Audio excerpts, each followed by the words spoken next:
Joint Lunar Polar Exploration Mission. Joint Lunar Polar Exploration Mission. We have already discussed about Chandrayaan 1 and Chandrayaan 2, right? So this is a different mission. This is Joint Lunar Polar Exploration Mission. This is a joint mission by ISRO and JAXA, Japanese Space Agency. ISRO and JAXA, JAXA, it is Japanese Space Agency. Right, so ISRO and JAXA together are taking up this joint lunar polar exploration mission. This is basically to put, the objective of this mission is to put a lander and a rover on the moon's surface. And on what part of the moon's surface? On the south pole region of the moon's surface. Right, on the south pole region of the moon's surface. And this is a 6-month mission. And how is ISRO contributing? ISRO is developing the lander for this mission. Right, in Chandrayaan 2, we have discussed that we have tried Vikram lander, right? For soft landing, Vikram lander. In Chandrayaan 2, for this mission, ISRO is developing the lander. JAXA is developing the rover. Now compare this to Chandrayaan 2. What was the name of the lander in Chandrayaan 2? It was Vikram. What was the name of the rover in Chandrayaan 2? It was Pratham. It was Pratham, right? Keep revising these things, guys, otherwise we'll forget them. So ISRO is developing lander, JAXA is developing the rover. What for is this mission being taken up? This mission is being taken up to assess water distribution on the moon's surface. Water distribution on the moon's surface. Water was found by Chandrayaan 1 on the moon, right? Water was found by Chandrayaan 1 on the moon. With the help of NASA, Chandrayaan 1 discovered water on the surface of the moon. Chandrayaan 2 tried to map the water resources on the moon. But unfortunately, our lander could not perform its duty properly, right? Because of which Chandrayaan 2 was a partial success, not a complete success. So similarly, Joint Lunar Polar Exploration Mission is also about water distribution, assessing the water distribution in the moon, and also feasibility of resources exploration. Feasibility of resources exploration. When we were discussing Chandrayaan 2, we have discussed about some important resources that are available on the moon. Just go through them, right? And this is different from Chandrayaan 2 in one sense. Which region did Chandrayaan 2 try to explore? Chandrayaan 2 tried to explore the unexplored southern pole region of the moon, right? We have already discussed this. Unexplored southern region, pole region of the moon. Joint Lunar Polar Exploration Mission is also about southern pole region of the moon, but not the unexplored one. The sunlit region, SUNLIT, sunlit region. Sunlit region means that region or that part of the southern pole region which is exposed to sunlight. Right? Chandrayaan 2 tried to land on unexplored southern pole region. What was that unexplored? That also we have discussed. It's about the part of the moon which is not visible to the earth. The part of the moon which is not visible to the earth. The part of the moon which doesn't see the sunlight. Right? The part of the moon which doesn't see the sunlight. So that is called unexplored region. But this Joint Lunar Polar Exploration Mission is not about unexplored southern pole. This is about sunlit region. Constantly sunlit. Sunlit means sun's exposure is there continuously. Right? So this is one difference. So this is about Joint Lunar Polar Exploration Mission taken up by ISRO and JAXA. Right? ISRO is developing the lander, JAXA is developing the rover. Is to explore southern pole region of the moon. For what? For water distribution and for feasibility of resources exploration. Which region? Sunlit region of the southern pole. Whereas Chandrayaan 2 was about unexplored southern pole of the region. This is about briefly about Joint Lunar Polar Exploration Mission. Now another topic, an important topic which we are going to take up is reservations. right? Reservations. So this topic was also in news because we have seen various Supreme Court judgments regarding reservations, right? The latest Supreme Court judgment, what did it say? It said that reservation is not a fundamental right, but it is an enabling provision.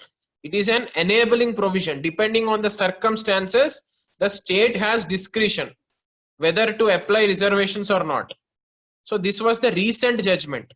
Similarly, there was also another judgment. So we'll start with this judgment and we'll try to cover all the constitutional provisions related to judgment, which are important for prelims. We'll try to analyze this reservations topic with respect to prelims. Firstly, we'll start with the recent Supreme Court judgment regarding 100% reservation for scheduled tribes in the scheduled areas. So if you remember, 2 or 2.5 months back, there was a Supreme Court judgment. So what happened was our Andhra Pradesh state government, in the year 2000, it has passed a government order. It has passed a government order which said that in the schedule areas, 5th schedule areas, I hope this is, everyone knows about this, right? So in 5th schedule areas, this government order said that in 5th schedule areas, 100% reservation for scheduled tribes. 100% reservation for the scheduled tribes, right? So such a government order was passed in the year 2000 by the AP state government. So recently a Supreme Court judgment has striken off this provision of AP government order, right? It said this provision of providing 100% reservation for the scheduled tribes in the scheduled areas is not permissible. This is what Supreme Court said in its words. What did it say? It said 100% reservation for STs in the scheduled areas is not permissible. And why did it say like that? It said it gave some strong supporting points also for this. What did Supreme Court say is such a provision which is giving 100% reservation for scheduled tribes in scheduled areas, it is discriminatory. It is discriminatory. This word was used by Supreme Court. Second thing what it said was it is impermissible. It is impermissible. And also it said such a government order violated Article 14. It violated Article 14. It's about right to equality. It also said this provision violated Article 15 also. Article 15 also. And also Supreme Court spoke about Article 16 also.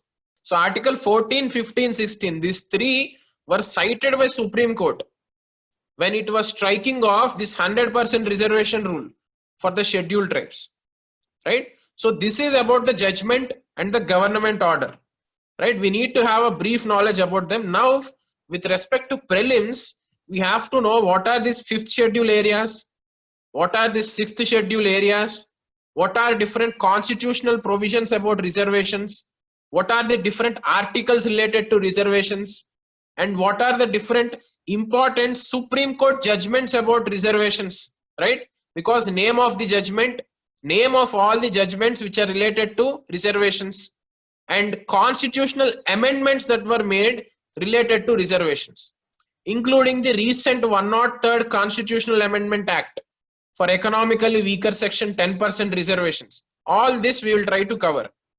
First, we will start with 5th schedule and 6th schedule areas.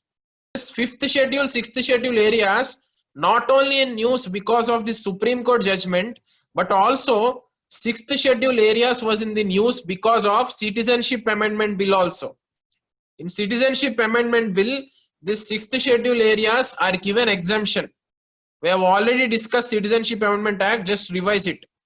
And also the 6th schedule areas, they were in the news because a constitutional amendment is also being planned for the 6th schedule areas, right? A constitutional amendment bill where directly funds from Consolidated Fund of India will be given to the 6th schedule areas, right? Such a constitutional amendment is also being planned by Government of India. Just go through that constitutional amendment also, right? It is, if I'm not wrong, 126th Constitutional Amendment Bill. Just go through it, guys. So that Constitutional Amendment Bill says giving more financial autonomy to 6 schedule areas. So this is the reason why 5th schedule and 6th schedule were in news like anything. So we need to focus on them. Firstly, we'll start with 5th schedule areas. So basically, what are these 5th schedule and 6th schedule areas? What is done in these areas? It is about administration in tribal areas, right? How administration in tribal areas should be. So it is somewhat different from the normal areas. How is it different? We will be giving some special provisions to the tribal people in these areas, right? So that is why 5th schedule and 6th schedule areas came into picture. So 5th schedule and 6th schedule areas, they came under the Article 244. Article 244. This is the article which speaks about 5th schedule and 6th schedule areas, right? So under 5th schedule areas, some regions where basically tribal population is more, those areas are designated as schedule areas. Those areas are designated as schedule areas under the 5th schedule, right? So this is about administration in the tribal areas. Now 5th schedule areas are present in which states? 5th schedule areas are present in Andhra Pradesh, Telangana, Chhattisgarh, Gujarat, Himachal Pradesh, Jharkhand, MP, Maharashtra, Odisha and Rajasthan, right? In all these states, 5th schedule areas are present. AP because in the north coastal Andhra region, we have tribal dominated regions in Andhra, right? Telangana also we have tribal areas. Chhattisgarh, Odisha, Himachal Pradesh, Gujarat, Jharkhand, MP, Maharashtra and Rajasthan, right? So all these states we have 5th schedule areas. Broadly we have to know like which states have. Now how are these schedule areas designated? Who designates this? It is designated by President. It is designated by President of India, right? So President of India will notify the schedule areas, right? If an area is to be designated as schedule area in some state, it is President of India's order which is required. This is important because they can confuse us here with governor. They can say governor designates 5th schedule areas. No, President designates 5th schedule areas, right? That is one area. And President designates the 5th schedule areas after consultation with governor, right? So finally it is the President. However, consultation with governor will be there. So this point we have to be clear. And every year governor will be submitting a report to the President. Every year governor will be submitting a report to the President about the administration in the schedule areas, right? That is one point we have to know. And how is administration taken up in the schedule areas? Tribal Advisory Councils, TACs, Tribal Advisory Councils are set up in this 5th schedule areas. Tribal Advisory Councils are set up in this 5th schedule areas. For more details, you can also refer Lakshmikant Polity, guys. All these points are there in Lakshmikant Polity also, right? So tribal advisory councils are set up. What are these tribal advisory councils? They consist of 20 members. It is a 20-member body. This 20-member body, 3/4 representation should be from the tribals, right?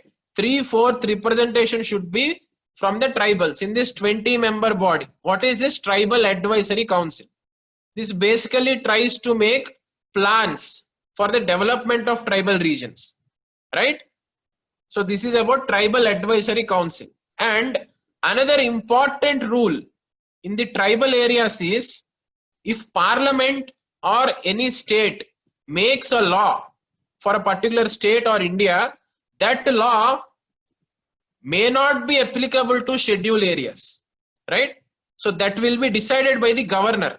Assume Parliament has made a law for the entire India. Now, whether that law is applicable to schedule areas or not, it is the governor who will decide, right? And if needed, governor can modify that parliament law and then apply it to the schedule areas. So this point is important. If any law is made by parliament or the state legislature, it is the governor who will decide whether that law should be applied in the schedule areas or not, and if any modifications are required or not, right? So this point, so the AP government order which we have discussed just now, that is based on this point only. We know that there are laws for reservation, right, in India. So that law for reservation was modified by the governor using this provision. Using this provision, governor modified that particular law and told that 100% reservation for scheduled tribes in the schedule areas. However, that was stricken off by Supreme Court, right? So that's why this rule is important. So this is everything about 5th schedule areas, right? First thing, it came under Article 244. That is the first point. Second point, what all states we have the schedule areas. Third point, who designates the schedule areas? It is the president who designates the schedule areas after consultation with the governor, right? And governor submits an annual report to the president about the administration in the schedule areas. We have tribal advisory councils in the schedule areas, 20-member body in which 3/4 representation from the tribals, right? So this is an advisory body, and if any parliament law or state law is made, how it should be applicable to these schedule areas and whether it should be applicable or not, that will be decided by the governor, right? These points are important because they can confuse us between president and governor. They can say any law can only be modified or implemented in schedule areas by the president. That is wrong, right? It is the governor. So these are some points about 5th schedule areas. So we'll take up 6th schedule areas. So 6th schedule areas also are designated under Article 244 only, right? Under Article 244 only. So 5th schedule and 6th schedule, both under Article 244. Now the second point, 5th schedule states we have discussed. 6th schedule states are basically northeastern states. Assam, Meghalaya, Tripura and Mizoram. Assam, Meghalaya, Tripura and Mizoram. These are the 4 states in which 6th schedule areas are there under Article 244, right? So 5th schedule states we have discussed, 6th schedule states are AMTM, Assam, Meghalaya, Tripura, Mizoram, right? This is one difference between 5th schedule and 6th schedule. And this 6th schedule areas, they came under the recommendation of Bardoloi Committee. They came under the recommendation of Bardoloi Committee, BARDOLOI Committee, Bardoloi Committee, Bardoloi Committee. Committees are important, guys. We have already discussed various committees, right? Shekatkar Committee for Border Infrastructure, Naresh Chandra Committee for Chief of Defense Staff, right? Bibek Debroy Committee for Railway Reforms, right? Shanta Kumar Committee for Food Corporation of India. This way, number of committees we have discussed. Just revise those committees, right? Names are important for us. So Bardoloi Committee recommended for 6th schedule areas, right? So how are these 6th schedule areas different from 5th schedule areas? In 6th schedule areas, we gave more autonomy to these areas compared to 5th schedule areas. Compared to 5th schedule areas, 6th schedule areas have more autonomy. How do they have more autonomy? We will be discussing this, but this is one difference which we have to know, right? 6th schedule areas have more autonomy. And who designates the 6th schedule areas? It is the governor who designates the 6th schedule areas, right? It is the governor who designates the 6th schedule areas. And it is the governor who organizes and reorganizes the boundaries of the 6th schedule areas. It is the governor who organizes and reorganizes the territories of the 6th schedule areas, right? So that is also important. And we have a tribal advisory council in 5th schedule area, right? We have a tribal advisory council in 5th schedule area. we have autonomous district councils in 6th schedule areas, right? We have autonomous district councils in 6th schedule areas. This is another difference between 5th and 6th schedule areas, right? Autonomous district council, as the name itself suggests, autonomous district councils have more autonomy and more powers compared to 5th schedule areas, right? This point also we have to know. And also regional councils are also set up in this 6th schedule areas under the autonomous district councils, right? So why are or how are the autonomous district councils more powerful than tribal advisory councils? Because some extra powers are given. Those extra powers are, first is autonomous district councils can make laws on specified matters. They can make laws and legislations on particular matters like land, forest, water, right? On land, forest, water, and many other subjects, directly autonomous district council that can make laws and legislations. But do we have any such provision in 5th schedule area? No. Only governor has the power. That too, to amend any particular parliament law and implement it in schedule areas, right? So autonomous district councils are given this power. They can make laws and legislations on subjects. Second thing, related to customs and traditions of the tribes. Related to customs and traditions of the tribes also, autonomous district councils have complete autonomy, right? So they can make their own rules, they can make their own customs and traditions, right? They also cannot be touched by governor or president, except on special situations. Except on special situations, customs and traditions completely under the control of autonomous district councils. This is the second power.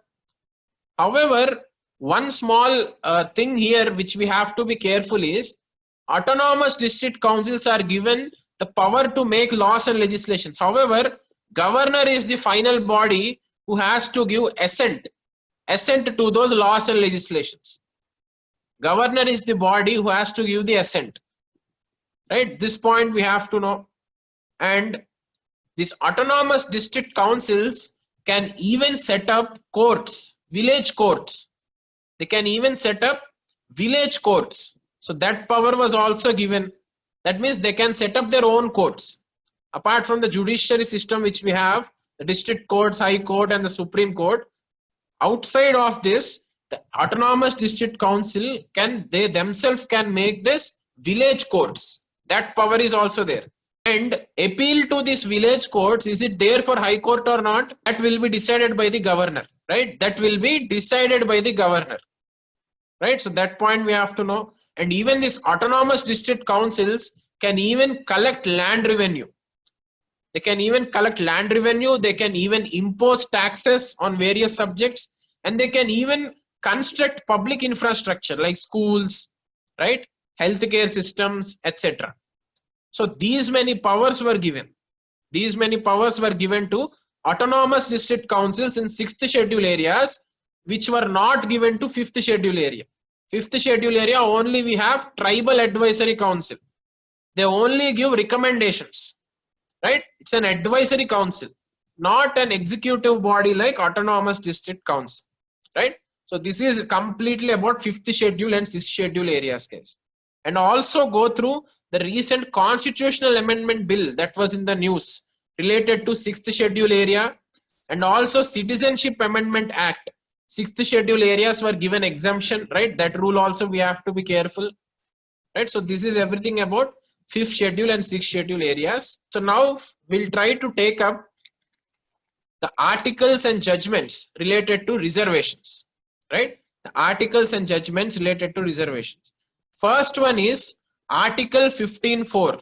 Article 15 brackets 4, right? Article 15 brackets 4. Now we know that Article 15 is about no discrimination or prohibiting the discrimination, right? That is Article 15. Article 15(4) is about reservation for SC and ST communities in educational institutions. Reservation for SC and ST communities in educational institutions. That is Article 15(4), right? Next, Article 16.4.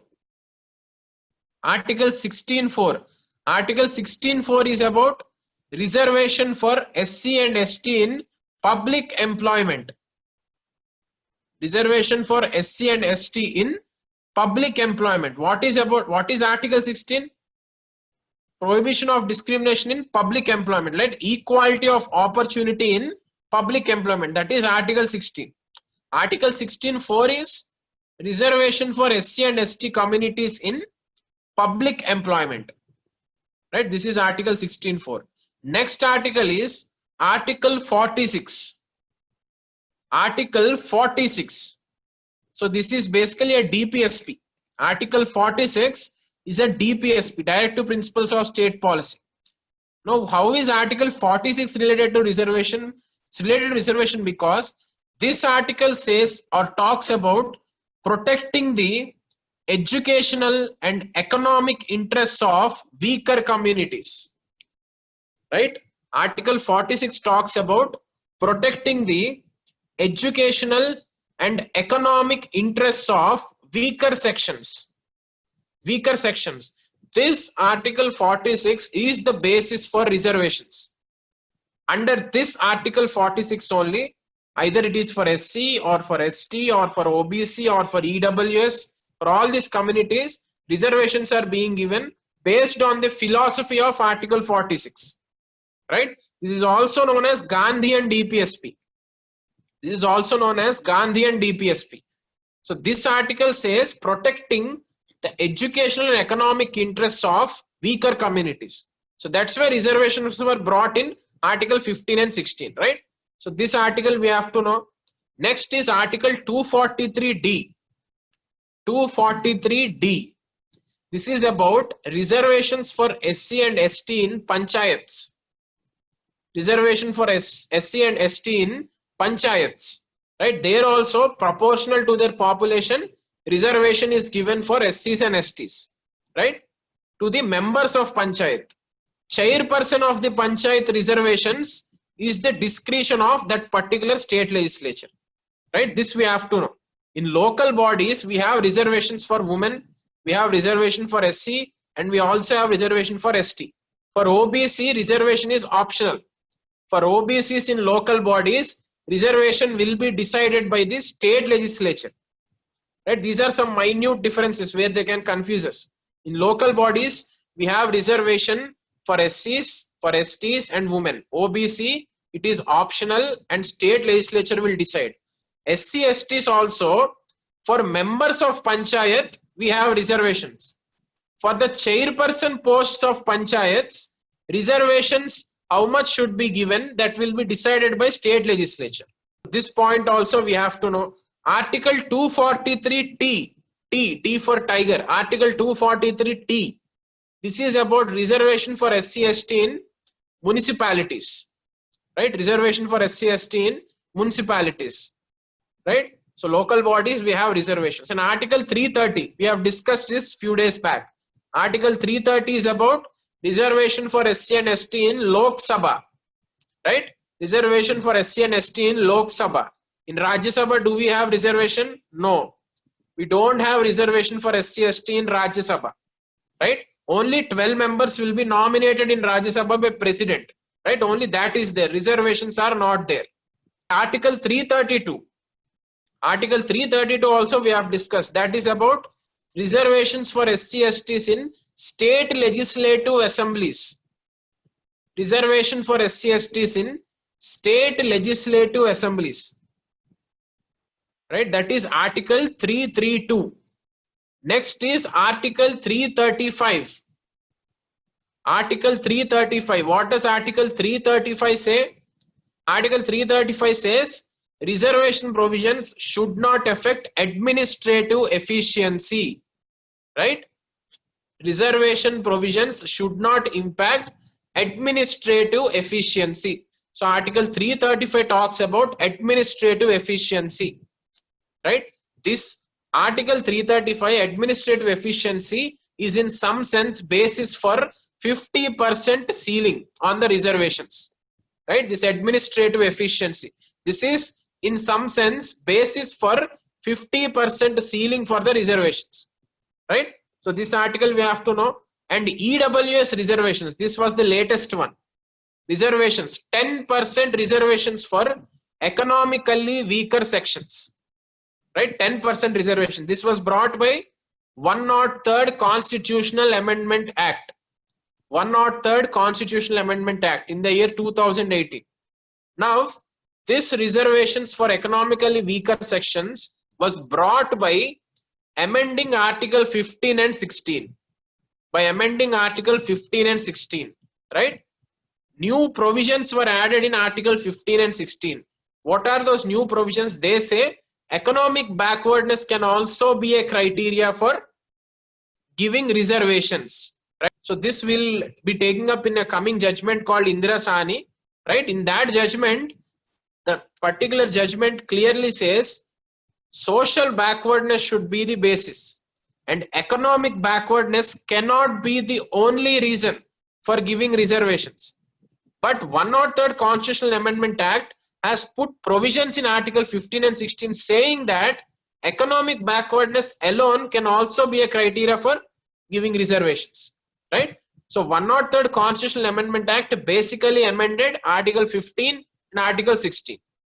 This point we have to know.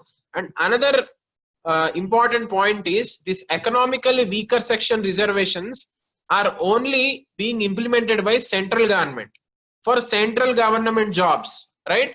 This is optional for state government jobs. This is optional and this is up to the state government whether they will implement or not. This point is also important, right? If there is a statement saying 103rd Constitutional Amendment Act is providing reservation for economically weaker section in public employment of center and states, then that is wrong. State employment is in the control of state. It is up to the states whether they want to implement it or not. And not all the states have implemented this EWS, right? That also we have to know. Central government jobs only this is applicable. That is one point. And reservations are given to these communities based on proportion of their population, right? We have some formulas. For SC it is 15%, ST it is 7.5%, OBC is 27%, right? OBC is Mandal Commission, just go through that also, right? EWS it is 10%. EWS it is 10%, right? And then what about the reservations for PWD communities? That reservation is called horizontal reservation. That reservation is called horizontal reservation. Now the reservations which we spoke about for SC, ST, OBC and EWS, these are vertical reservation. That means 100 seats are there, 15 will be given to SC, 7.5 for ST, right? In this way it will be distributed. PWD is horizontal reservation. That means out of the seats reserved for SC, some seats for PWD. In the general category also, some seats for PWD. In the ST category also, some seats for PWD. This is called horizontal reservation. Horizontal reservation. In the last month, there was a Supreme Court judgment also about PWD reservations. Right? What did it say? It said that PWD reservations also should be somewhat same to SC/ST reservations because they are also facing social discrimination and they are also socially backward. So in this context, PWD reservations are also important for us. Right? So these are all the articles related to reservations. Now we'll come to all the important judgments about the reservations. Right? All the judgments. So first we have to go to 1951. In the year 1951 itself, reservations was an issue. Right? At that time we had this judgment called State of Madras versus Champakam Dorai Ranjan case. State of Madras versus Champakam Dorai Ranjan case. The same case can be seen as FR versus DPSP also, and the same case can be seen through the issue of reservation also. So State of Madras versus Champakam Dorai Ranjan case. This was the first case related to reservation. What did Supreme Court say in this reservation? It struck down the government order of caste-based reservations. Right? Article 46 we have discussed, the DPSP. Using that DPSP, the government at that time brought the reservations. that was challenged by this person called Champakam Dorai Ranjan in the Supreme Court. So what Supreme Court said, Supreme Court gave more importance to fundamental rights in that judgment and cancelled the government order of caste-based reservations, right? So that is the result of this judgment. And because Supreme Court has cancelled the government order of caste-based reservation, first constitutional amendment was brought. First constitutional amendment was brought. Why was this first constitutional amendment was brought? This was brought to amend Article 15 and to give reservations. So in that way we got Article 15(4). So first constitutional amendment act is related to reservations. Champakam Dorai Ranjan case is related to reservations. In Champakam Dorai Ranjan case, what did the Supreme Court say? It has stricken down the government order of caste-based reservation, right? The name of the judgment, what is the result of the judgment, and what is the outcome. These we have to know, and any important terms mentioned, right? This is first case. Second case is Indira Sahni versus Union of India. This happened in 1992 after Mandal Commission was appointed by the government of India for recommending reservation to OBC, right? I suppose everyone knows this, right? Mandal Commission was set up for recommending reservations to OBCs, right? And government of India gave a government order about reservations. Then that was taken up in Indira Sahni versus Union of India case in 1992.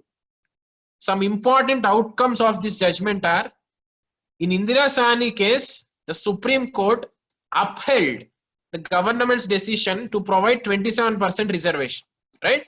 So it did not strike down like in the Champakam Dorai Ranjan. In Champakam Dorai Ranjan, it has striken down caste-based reservation. But in Indira Sahni case, Supreme Court, it upheld the decision of government to provide 27% reservation. This is the first outcome.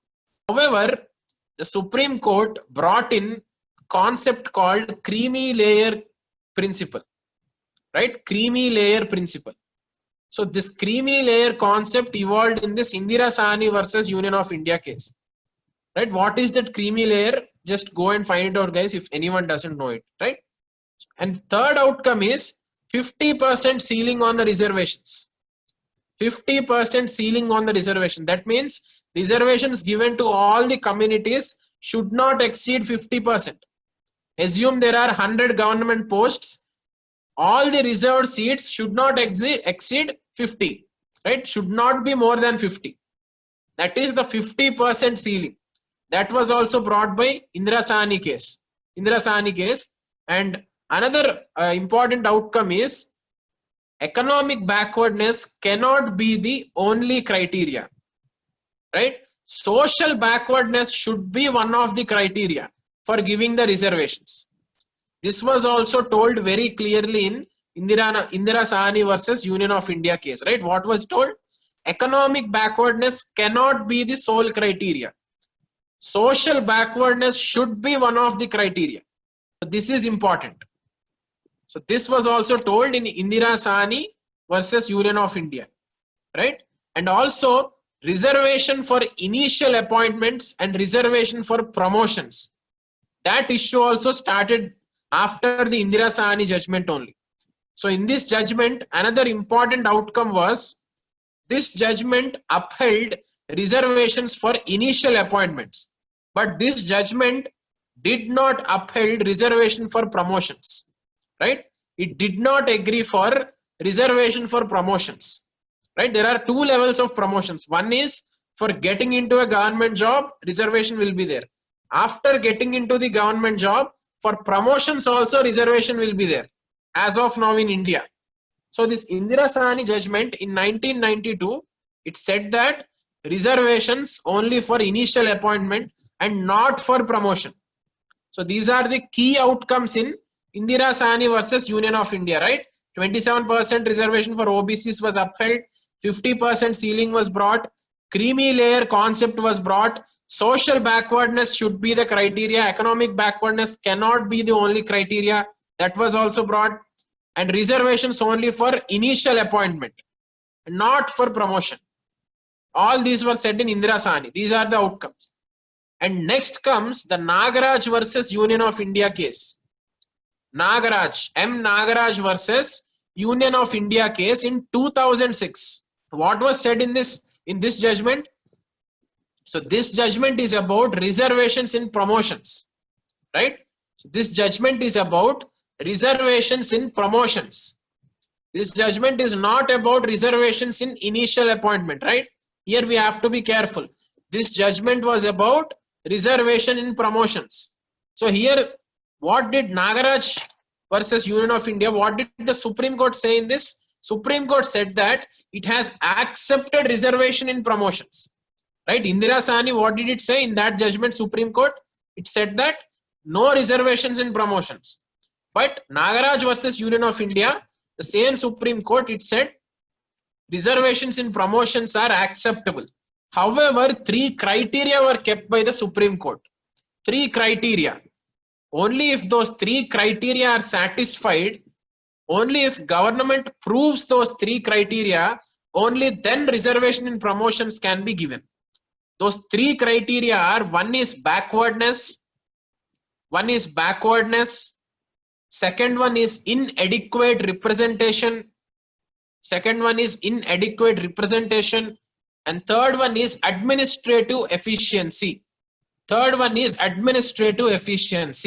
Only if these 3 criteria, if the government can prove that a particular community is backward and a particular community is inadequately represented, and only if a particular community reservation is not affecting administration efficiency, only if these 3 are satisfied, only then reservation in promotions can be given for that community, right? So this is what Nagaraj versus Union of India judgment outcome, right?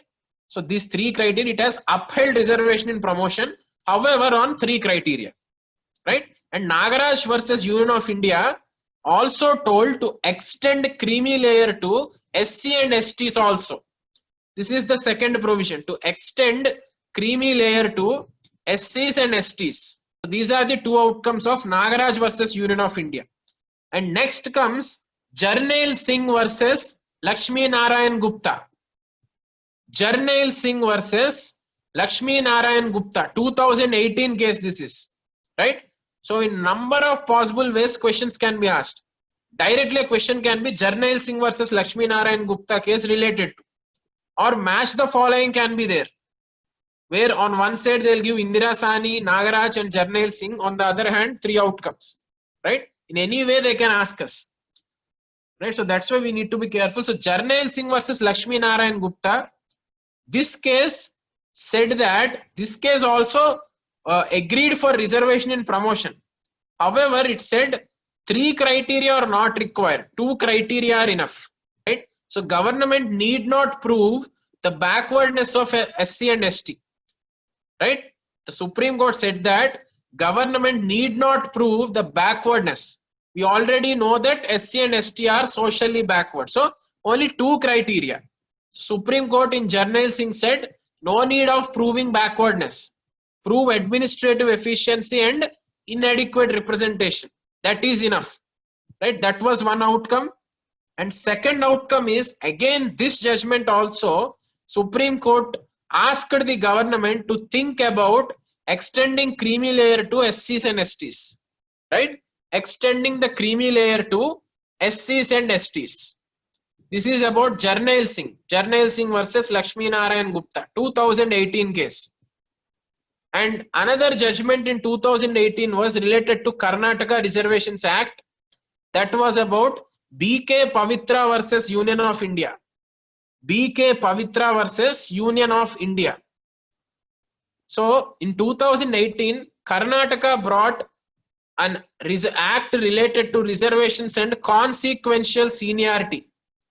Right, related to consequential seniority, Karnataka has brought a legislation. That legislation was also challenged in the Supreme Court in BK Pavitra versus Union of India. In that judgment, Supreme Court upheld the legislation of Karnataka, right? The legislation of Karnataka state government. What is consequential seniority? What is carry forward rule? Right? These 2 terms are also related to reservation, right? Mostly we will be getting confused. What is carry forward rule? what is consequential seniority, right? We'll be taking them up. So this is one judgment which upheld Karnataka's legislation about consequential seniority. And the recent Supreme Court judgment, we all know, that is that reservation is not a fundamental right but an enabling provision, right? It's an enabling provision. So these are all the judgments, guys. These are all the different judgments. And 3 constitutional amendments are very important when we speak of reservations. 3 constitutional amendments. One is first constitutional amendment, which we already spoke about. Another one is 103rd constitutional amendment, which we already dealt with. Other one is the recent constitutional amendment, which was extending 10 years of political reservation. That topic also we have discussed, right? Apart from these, 77th, 81st and 85th. These 3 constitutional amendments are important, right? 77th, 81st and 85th. 77th constitutional amendment is about reservation in provisions. When the Indira Sahni case, in that when the Supreme Court said that you cannot give promotion reservation in promotions, then the government brought this 77th Constitutional Amendment Act in 1995 after the Indira Sahni judgment and introduced reservation in promotions, right? And a new article called Article 16(4)(a). Article 16(4)(a) was introduced. So 77th Constitutional Amendment, Article 16(4)(a) was introduced, which is related to reservation in promotions, right? This is one thing. Second is 81st Constitutional Amendment Act. 81st Constitutional Amendment Act. This brought Article 16(4)(b). This brought Article 16(4)(b). This is about carry forward rule. Carry forward rule. What is carry forward rule? For this, we'll try to understand this with an example.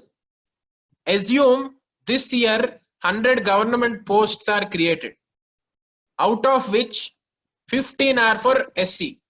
Assume 5 of the SC seats are vacant this year, right? So next year also 15 seats are given for SC. Now should we add the previous 5-year posts or not, right? If we add the previous 5-year posts also, number will be more than 50. Total number will be more than 50, right? Obviously it will be more than 50 because including OBCs we have 49.5%. That means if 100 seats are there, 50 seats reserved. If we include the last year's vacant seats also, it will be 55. So it is breaching 50% limit. But with this 81st Constitutional Amendment Act, what the government said is, if any posts are vacant, if any reserved posts are vacant in this year, they can be used for the next year. They can be used for the next year. This is called carry forward, right? This is called carry forward. This year's vacant posts can be used for the next year. And this is not breaching 50% limit, right? This is carry forward. If anyone could not understand, please go through the internet. With this basic knowledge which I told, it will be easy for you. Third Constitutional Amendment Act is 85th Constitutional Amendment Act. Third one is 85th Constitutional Amendment Act. This brought Article 16(4)(a) amendment. Article 16(4)(a) was brought by 77th Constitutional Amendment Act, reservation in promotion. Now 85th Constitutional Amendment Act amended this Article 16(4)(a). This is related to consequential seniority. This is related to consequential seniority. What is consequential seniority? This also we have to understand with an example. We can easily understand. Assume there are different levels. Obviously, there will be different levels in public employment, right? So assume a general category employee and a reserved employee in level 1. That is the ground level. Now a general category employee has 5 years of experience, okay? And the reserved guy has only 1 year of experience. So reserved guy has only 1 year of experience. General category has 5 years of experience. But when it comes to promotions, as we have reservation in promotions, the reserved guy got the promotion. Reserved guy got the promotion. but the general guy could not get the promotion. And after 1 year, general guy also got the promotion to level 2. Now if we see, now at the level 2, we have a reserved guy who has 1 year of experience, and we have a general guy who has 6 years of experience. Now who should be more preferable for promotion, right? Here, though the general category employee has 6 years of experience in level 2, the reserved guy will be considered more senior, because who came first to level 2? The reserved candidate came first to the level 2. So he will be considered as senior to this general category employee, right? This is consequential seniority. No matter how many years of experience you have, depending on in which level you are there, right? In that particular level 2, who has more years of experience? It is a reserved guy. So that's why this is called consequential seniority. So this is about consequential seniority. So this is everything about reservations, guys. The entire information I could get. So mostly if any question comes, it can come through this. If any extra dimensions are there, you please add them. So recently the Supreme Court judgment about 100% reservation for STs in the schedule areas. This was brought by AP state government. Supreme Court said it is not permissible because it is discriminatory, it is impermissible, and it is violative of Article 14, Article 15 and Article 16, right? So in this context, we tried to study 5th schedule and 6th schedule. 5th schedule and 6th schedule under which constitution? Article 244. 5th schedule which states AP, Telangana, Chhattisgarh, Odisha, Madhya Pradesh, Maharashtra, Rajasthan, Himachal Pradesh and Jharkhand. These are all the states. Who designates schedule areas? President designates schedule areas. Governor administers on the name of president, and he has to submit a report every year to the president. We have tribal advisory councils in 5th schedule areas. They give plans related to tribal development. Tribal advisory council, 20-member body, 3/4 should be STs, right? If any law made by parliament or state assembly, if you want to apply it to 5th schedule area, then governor has to decide whether to apply that law or not, and whether to modify that law or not, right? So this is everything about 5th schedule area. 6th schedule areas are, these also come under Article 244. These are in 4 states: Assam, Meghalaya, Tripura, Mizoram, right? So in this we have autonomous district councils. This came under Bordoloi committee recommendations. What are these autonomous district councils? These are 30-member bodies, right? More autonomy is given. What are those extra powers we have discussed? They can make laws on land, forest, water, etc. Customs and traditions also completely under the control of autonomous district councils. However, the laws made by this council require the assent of governor and not the president. They can also set up their own village courts and councils, right? Whether to appeal to high court or not, that will be decided by governor. Tribal or autonomous district councils can also collect land revenue. They can also impose taxes, and they can build some public infra. Citizenship Amendment Act also related to 6th schedule area, right? And also a constitutional amendment is being thought of to improve financial autonomy for this 6th schedule areas. Just go through them. Now coming to the articles. Article 15(4). What is it about? Reservation in educational institutions for SC/STs. Article 16(4) is about reservation in public employment. Article 46 is about DPSP, protecting the educational and economic interests of vulnerable sections, right? This is a Gandhian DPSP also. Article 243D is about reservation for SC/ST in panchayats. Article 243T, T for tiger, is about reservation in municipalities. Article 330 is about reservation in Lok Sabha. 332, reservation in state legislative assemblies. 335, reservations, administration efficiency. 103rd Constitutional Amendment Act, EWS reservations, 10% EWS reservations, central government posts, not to state government posts. Article 1516 amended. Economic backwardness also made a criteria. This is one area focus, guys. This area is important. And PWD horizontal reservations and the recent Supreme Court judgment also we have discussed. Now coming to the judgments, first one is 1951 Champakam Dorai Ranjan case. Champakam Dorai Ranjan, State of Madras versus Champakam Dorai Ranjan. Here caste based reservation the Supreme Court did not support, and then first constitutional amendment was brought.